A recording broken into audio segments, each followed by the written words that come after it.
भोसल्यांची सून जाधवांची कन्या, भोसल्यांची सून शिवबाची माता, भाग्य कोणते अजून? हिंदवी स्वराज्याची पताका अभिमानाने डोलते. लक्ष देऊ नये का? मी जिजाऊ बोलते, मी जिजाऊ बोलते. नुसती जिजाऊच नाही तर जिजाबाई शहाजीराजे भोसले बोलते, भोसले. मला ना खूप दिवसापासून तुम्हाला बोलावंसं वाटत होतं. आज ती संधी चालून आली. शके 1598 मध्ये महाराणी व लखुजी राजे यांच्या पोटी मी जन्माला आले. तेव्हा दारादारामध्ये रांगोळी काढल्या गेल्या, तोरण लावली गेली, हत्तीवरून साखर वाढण्यात आली आणि आमचं नाव जिजा ठेवण्यात आलं. जिजा म्हणजे जय आणि विजय. आजूबाजूला सरदारांची वर्ग, युद्धाची डावपेच, सलामसलत, त्याची घराणी, हे असे होते बालपण.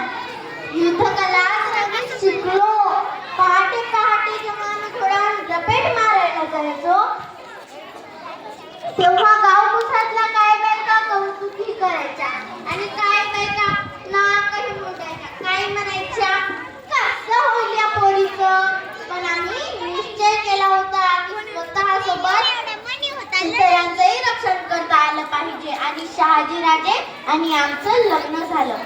मी नेहमी ऐकत आले की शिवबा जन्मावा दुसऱ्याच्या घरात, की शिवबा जन्मावा दुसऱ्याच्या घरात. का? याचं कारण काय? आजची आई सक्षम नाही का शिवबा घडवायला? का घाबरते ती शिवबा वाढवायला? कारण तिला भीती वाटते की लोकांच्या हितासाठी का मी माझ्या मुलाचा जीव धोक्यात घालू. असा विचार करते आजची आई. जो मरणाला भीत जगतो तो आधीच मेलेला असतो, पण जो मरणाशी 2 हात करतो तो कधीच मरत नसतो. तुम्हाला एक सांगते, वाघाची आई बनायला काळीच पण वाघिणीचेच लागते. तेव्हाच भल्याभल्यांचे शिर आपल्या पायावर झुकते. शिवरायांना आम्ही लहानपणापासूनच रामायण आणि महाभारतातील शौर्याच्या कथा सांगितल्या. अंगणातील तुळस, ओठ्यातील गाय आणि घरातील माय यांच्याकडे जर कोणी वाकड्या नजरेने पाहत असेल तर त्याची गय करू नका, अशी शिकवण आम्ही शिवबाराजांना दिली.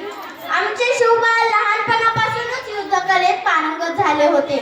त्यांना आम्ही शिकवले कोणत्याही जाती धर्माचा द्वेष करायचा नाही आणि कुठल्याही जाती धर्माच्या आहारी जायचा नाही. माता भगिनींचा आदर करायचा व स्त्रियांना सन्मानही द्यायचा. कुठल्याही मातेला पुत्रमोहापेक्षा काही प्रिय नसते, परंतु आम्ही तसा विचार कधीच केला नाही. आम्हाला वाटायचं रयतेसाठी सुखाचे स्वराज्य निर्माण व्हावं. फक्त मुस्लिम सत्तांपासून संरक्षण एवढेच नव्हे तर न्यायवाड्याची कामे, नेतृत्व, कौशल्य आणि मुत्सदीपणा हे गुण सुद्धा आम्ही शिवरायांच्या अंगी रुजवले. तुम्ही म्हणता की राजे पुन्हा जन्माला या, की राजे पुन्हा जन्माला या, परंतु त्यासाठी तुम्हाला आमच्यासारख्या काळजात दगड ठेवून शिवबा घडवणाऱ्या मासाहेब आधी घडवावे लागतील. तो फार धामधुमीचा काळ होता. महाराष्ट्र चहूबाजूने शत्रूने वेढला गेला होता. शत्रू गोरगरीब रयतेवर जुलूम करत व आया बहिणींवर अत्याचार करत त्याविरुद्ध ब्रश शब्द काढण्याची कोणामध्ये हिंमत नव्हती. अशा बिकट परिस्थितीत आम्ही स्वराज्य स्थापनेचे स्वप्न पाहिले. तसे पाहिले